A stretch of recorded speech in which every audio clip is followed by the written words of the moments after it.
Budeš potrebovať niekoľko hodín vopred namočenú veľkú strakatú fazuľu, koreňovú zeleninu, ja som použila mrkvu a petržlen, údené mäso. Treba, aby bolo s kosťou, ja som použila rebra, ale vhodné je taktiež koleno, mäkkú pikantnú klobásu, 15 guľôčok čierneho korenia, 5 guľôčok nového korenia a 3 bobkové listy. Soľ, 2 strúčiky cesnaku a veľký hrniec. Korenie si dávam do takéhoto sytka na čaj, aby som ich potom nemusela loviť. Fazulu sceď a všetky suroviny okrem soli a cesnaku daj do hrnca a zalej ich studenou vodou tak, aby boli úplne ponorené. Polievku daj variť na stredný horák a 10 minút od zovretia z nej vyber klobásu.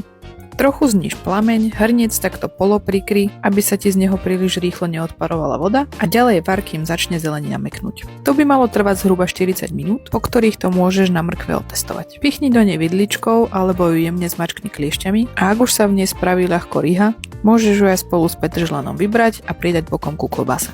Hrniec opäť čiastočne prikryj a začni si vytiahnuté suroviny krájať na kolieska, prípadne hrubšie časti na polmesiačiky. Všetko to odlož bokom do misky.